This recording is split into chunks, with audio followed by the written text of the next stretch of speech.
All right, good vach, everyone. So the new class, we'll see if it's has any traction. Short class, we're going to learn the laws of Shabbat of tefilah of davening, and like Janet asked, we're going to start off with a story of the Baal Shem Tov.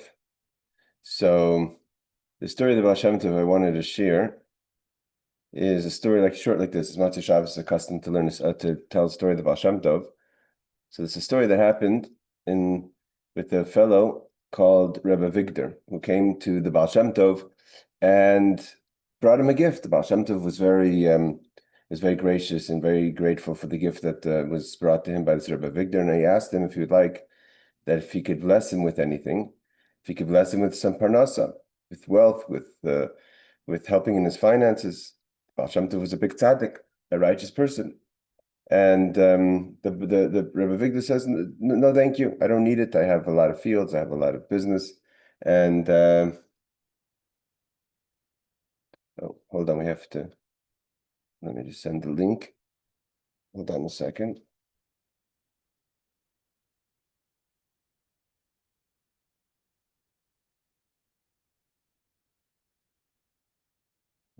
Sorry.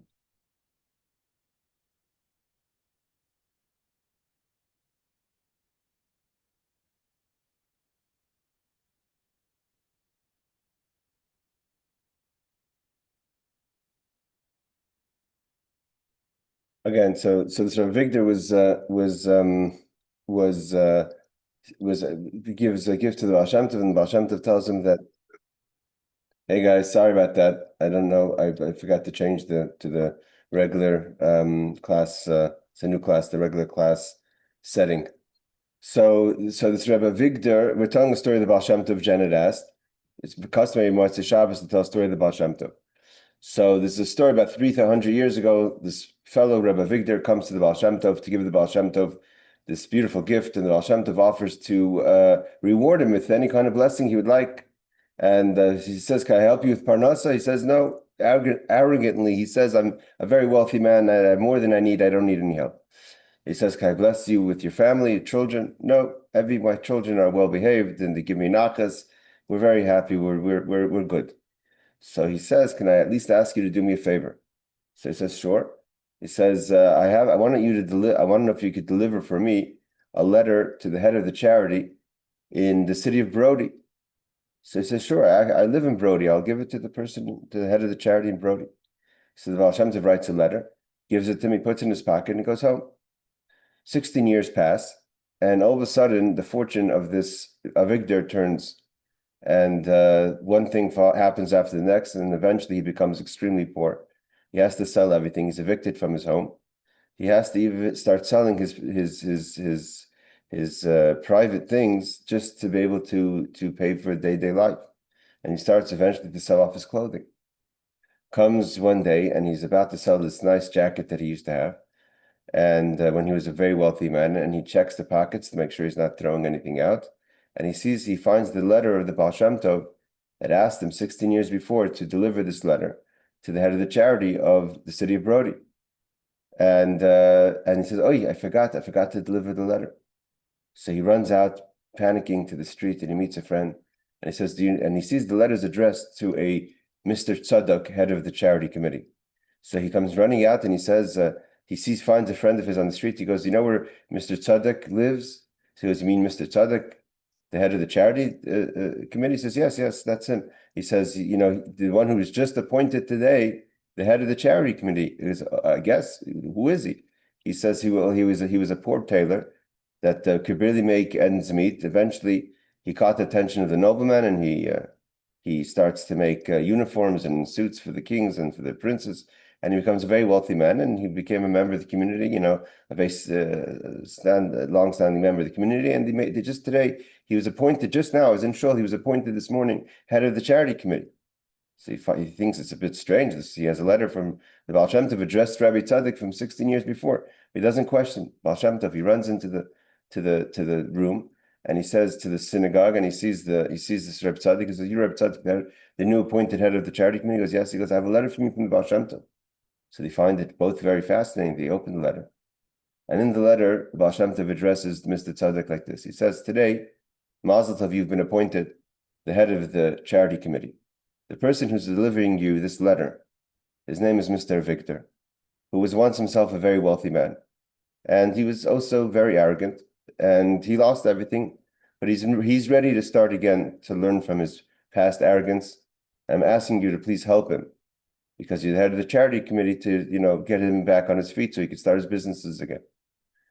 And they're both very fascinated of the foresight of the Baal Shem Tov, the Ruach HaKodesh. And the Baal Shem Tov continues, and he says in the letter, and if you doubt the truth of this letter, so you should know that today you're going to have a son. And then comes running in someone from the outside and says, Mazel Tov, Mr. Tzaddik, your wife just had a baby boy. And so that's the story of the Baal Shem Tov, and it's a fascinating story. There's a lot to think about that story, but Janet's not here tonight. But the story is in honor of Janet, who asked us to say the story in tonight's class, is in honor of my daughter Rachel Yitl Bastavorlei, who has a birthday. Okay, let's bring up the text. We're going to be learning the laws of tefilah, of davening. So let's go here. It's in a short class, not a long class. Okay. It says like this.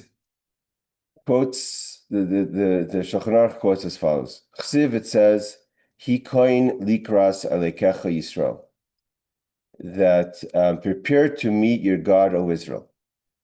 Based on this verse, Pirush, Shiachines atzmei lifnei Hashem Yisbarach. A person has to prepare themselves before they stand before Hashem in davening.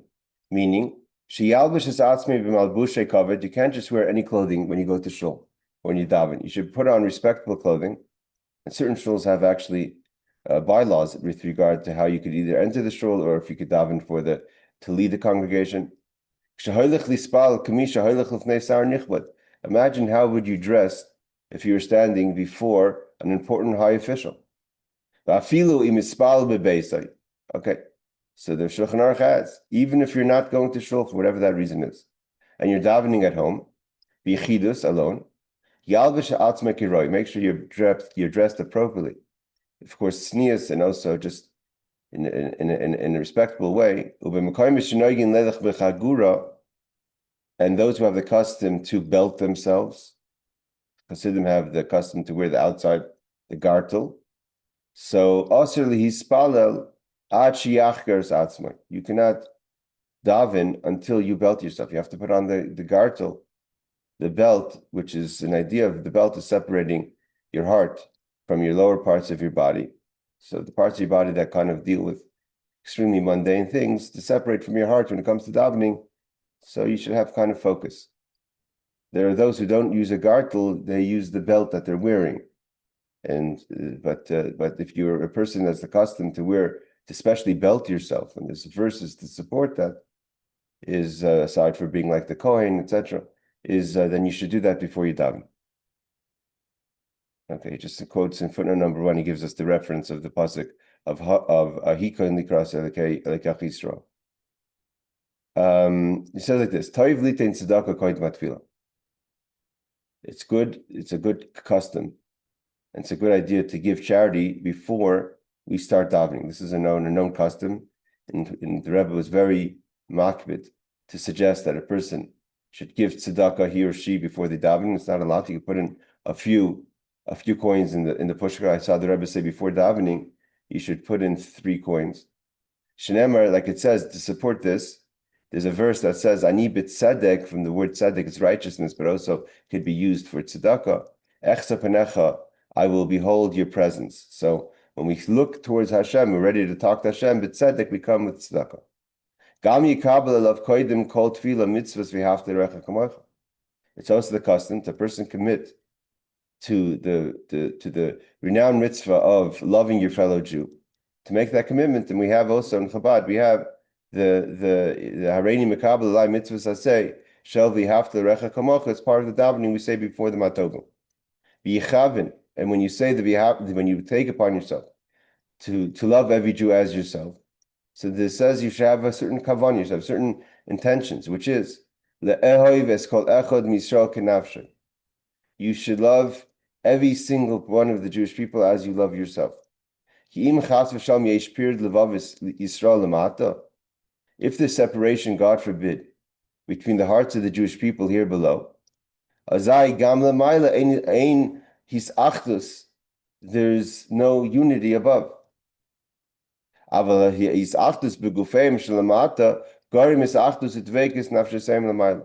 when you have unity here below, when we're in our bodies, that we have unity, we accept unity between each other, that causes that there should be unity and cleaving of the souls together above. And then it unifies the prayers. And when the tefillos, when the prayers are together, united, it is then it's a favorable davening. So to have a unit, so how do we have a favorable davening? To walk it backwards, you have to have unity, because the unity creates that it should be a single prayer of a congregation, and that's dependent on that there should actually be love and unity between the people in the congregation. Footnote number 2, he quotes the word, the psalm is in 17:15, so the word bitzedek is similar to the word tzedakah, charity. That's why we learn from this verse of Tehillim, chapter 17, to give tzedakah give charity before we daven. Love your neighbor as yourself. He quotes Leviticus. Okay. Ksiv, it says, Shemor raglecha kasher telech el beis Elokim. Says, guard your feet when you walk to the house of God. Our rabbis learn from this verse. This refers to the openings of a person, which are near the legs, that a person has to shamar raglech. You have to watch, guard your feet, guard your nekavim, guard your openings.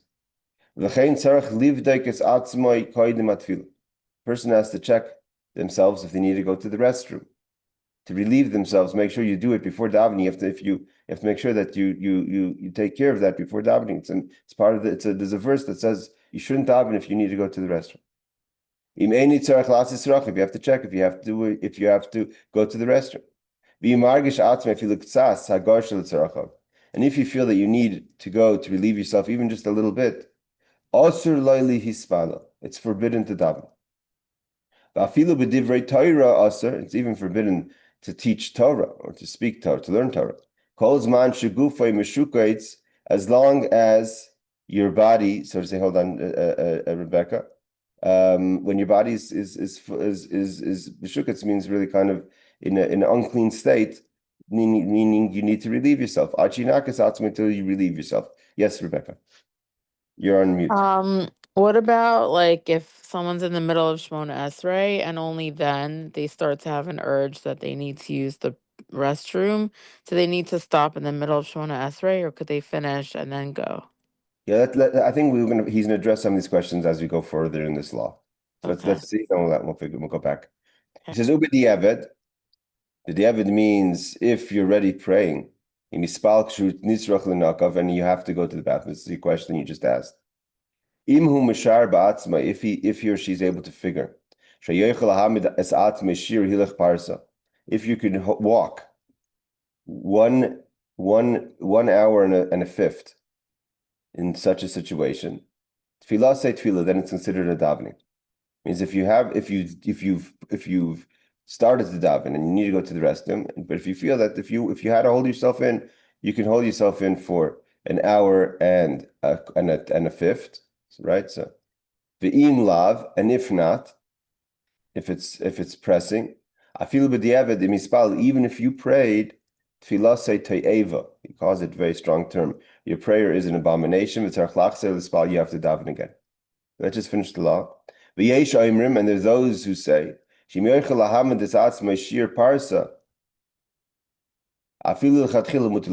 those who say that if it's not just talking about the Evid, you start to daven, but if you need a little bit, but you could wait, so then even initially you could start to prayer because that's enough time to pray. V'yeshlis machazem im hu be'inyan sheba'oid shifana yaver zman atfila v'ayin lekamon simin yudches. He says you could rely on this. If let's say you come into the shul and they're about to start davening, and you know that you could hold yourself, so not to miss the minyan or to not to miss the zman tefilah, the time of davening, meaning it's past the zman. So then you could rely on this source. Now, seemingly to answer your question, Rebecca, it all depends on how bad you need. I mean, if it's bad, if it's mamish pressing, then you should stop davening, because he says if it's mamish pressing, it's considered a tefilah to'eva that you have to do the tefilah again anyways. Yes, Rebecca. But like, let's say, okay, fine. So let's say it's urgent. So you go in the middle of davening. So then you make sure not to talk or anything, and then you go Start back. again. Oh, you don't just continue where you were. You start over. Yeah, you have to start again because he Okay. says the tefilah wasn't a tefilah. Okay, got it. It says Misha Bari loy she'eni yochel amal al atzmi lafiach. If a person realizes that he or she cannot control themselves from passing gas, ad sheyigmar kriya shema tefilah, until they finish the davening. Mutif she'aver zman kriya shema tefilah mimach yispal b'loy gufnaki. So better to wait it out, to go to pass the gas, even if you're going to miss the time of davening and missing the time of Krishma, which is midaraisa, biblical. It's better to forgo the zman and not have to pass gas during the tefilah, during the davening. Yes, Aaron. Okay, I'm giving this. I'm telling you a little something about me. I have Crohn's. So when it was back when I had the big flare up, there was no way to not pass. So it'd be like I would have to skip, or I would have to pray and just hope for the best.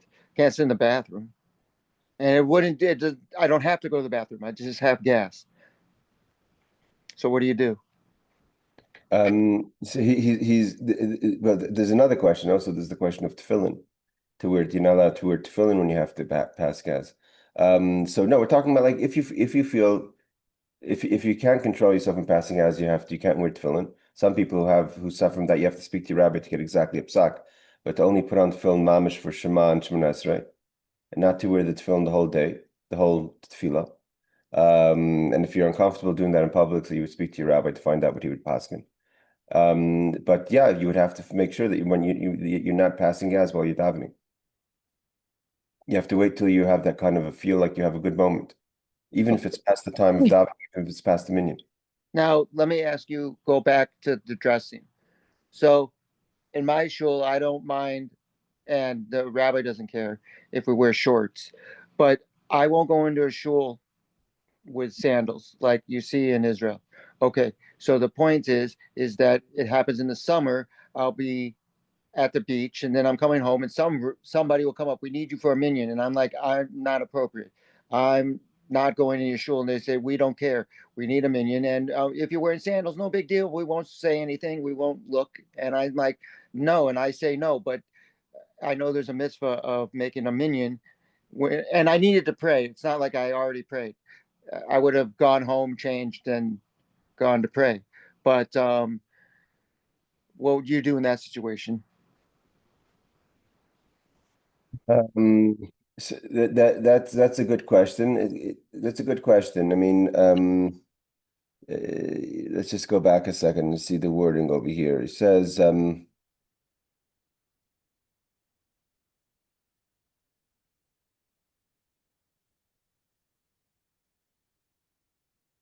two answers you could give. One answer is to give is that that that you don't have to daven. You could just make the minyan.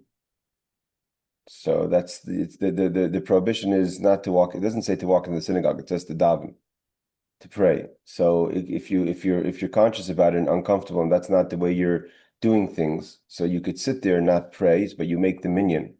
So that's different, because you do make the minyan, and the law is talking about davening.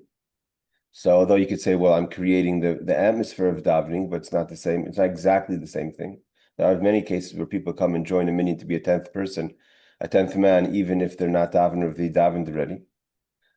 That's number one. And number two is if the community says this is okay, if they're okay for you to dress that way, because that's how everyone dresses, then maybe it's not considered an inappropriate way of dressing. If they're saying that we don't dress this way, but we need you as a minyan, so then you could ask yourself if you're comfortable davening, if they're forgiving of your dress, and they say, yes, sure, you could join us and be part of the minyan. So then I'm sure in such a case, I would be lenient to daven and join the minyan. Thank you. Misha Bari, the 4. Oh, sorry, did you have any footnotes on law 3? I think we did. We have 4. Okay, it shows this the verse of the pasuk. Okay. He's saying that if you could not have restrained yourself even through that you have prayed, your prayer is an abomination, must be pray again. This does not apply if you only had the need to urinate. Okay, so this is the Magen Avram differentiates between if you have to urinate or if you have to go to the bathroom properly. So then, if it's just urinate, so then back to your question, Rebecca, maybe you would not have to daven again. It doesn't say over here if the Magen Avram is saying about davening again or urinating in general is not a problem, as much of a problem. I mean, say if you have to urinate suddenly in the middle of Shemona Esrei and you think you could hold it in, it seems like to hold it in and just finish the Shemona Esrei. I meant like a stomach kind of a thing, not. Okay. Misha Bari Laishen Yechalam and the lots. Okay, we did that. Yeah, so we're V'im over Zman tefilah anasu, and if a person doesn't daven because they have to wait till they're past gas, so it's and you pass the time of davening, so you're an honest. It wasn't your fault. V'im yir Laishen and the lots Mishas Kriya Shema. If you feel you could hold it in, you could control yourself just the time of Shema itself. So he says, Yaniach tefillin, you put on tefillin, like I said, right at the end of the final blessing, Likriya Shema to the blessing to make the blessing on Shema. You make quickly the tefillin, and you daven quickly the short amount for Shema, because this idea you have to say Shema with tefillin. And then as long as if you could hold in, then you hold. If not, you take off your tefillin.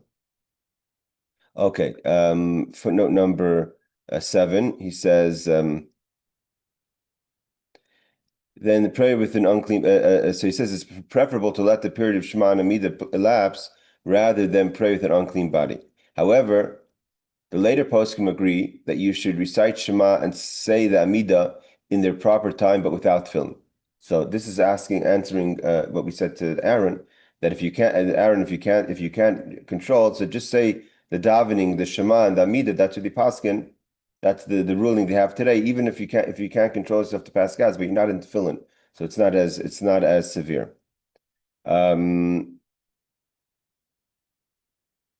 Yes. So the blessing immediately preceding Shema is when you should put on the tefillin. So there's two things here. There's passing gas while you're wearing tefillin, because passing gas during davening, you could let the gas pass and walk away from the unpleasant smell and then go back to continuing davening. But in tefillin, you're not allowed to pass gas.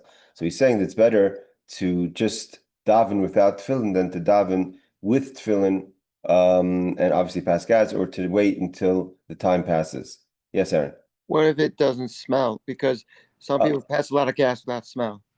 Okay, that's something else. That's another question. But usually we're talking. It's if you better not wear tefillin if that's what if you're passing gas. Gotcha. Okay, a person must wash their hands until the wrist before davening. We have to wash our hands before davening. Therefore,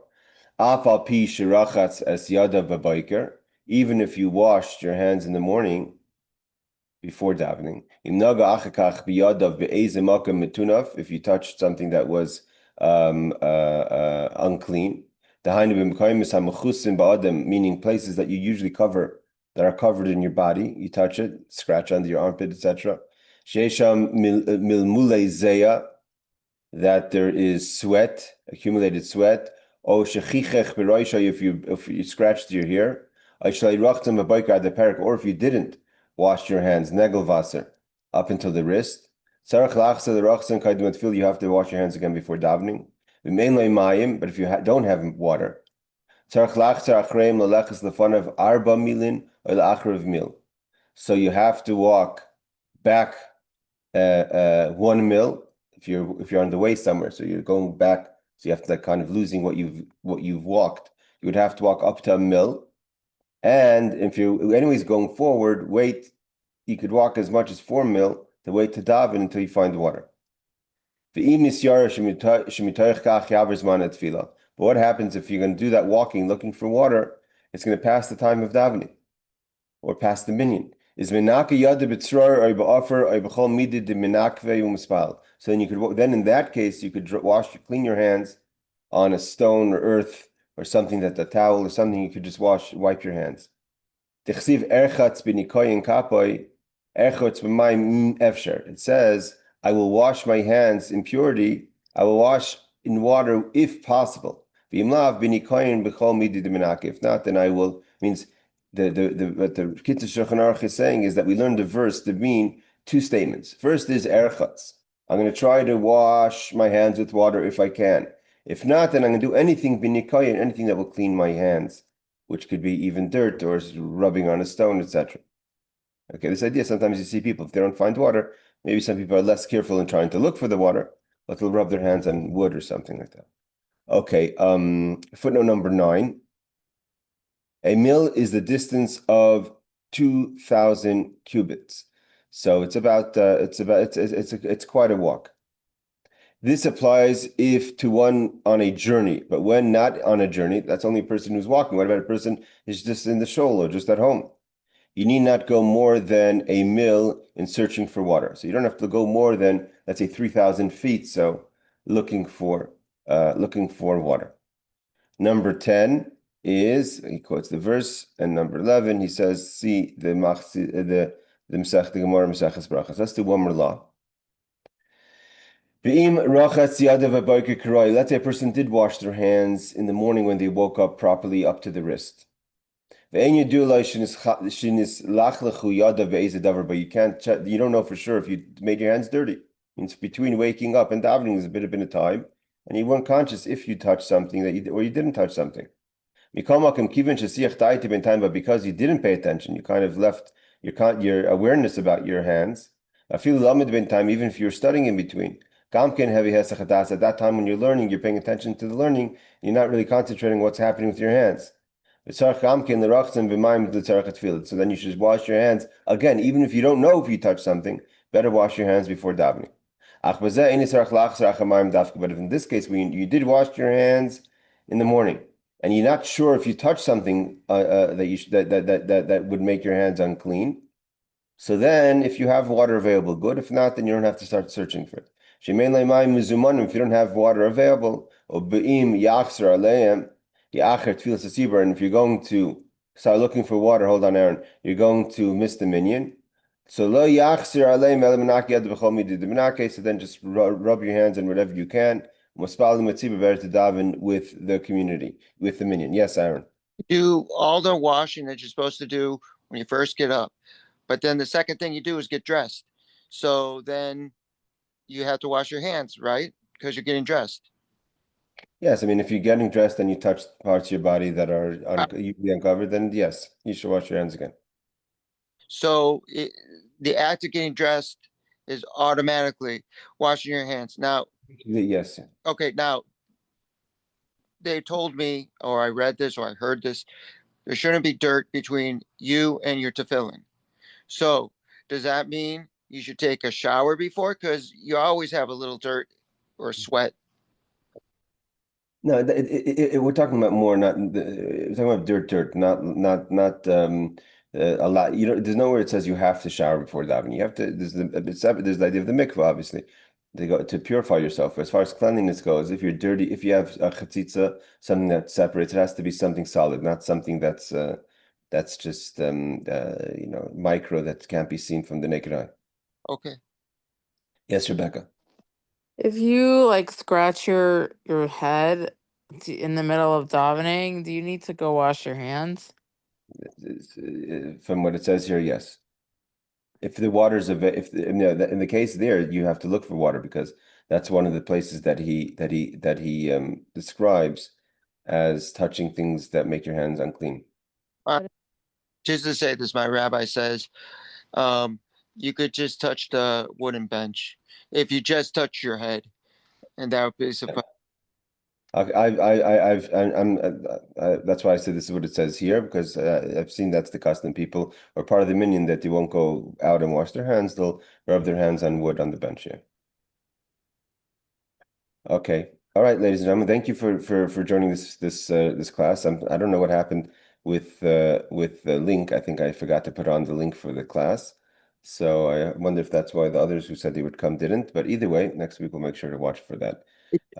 Yashikov, thank you for joining. Shvua Tov, and see you in the rest of the classes. Thank you. Take care.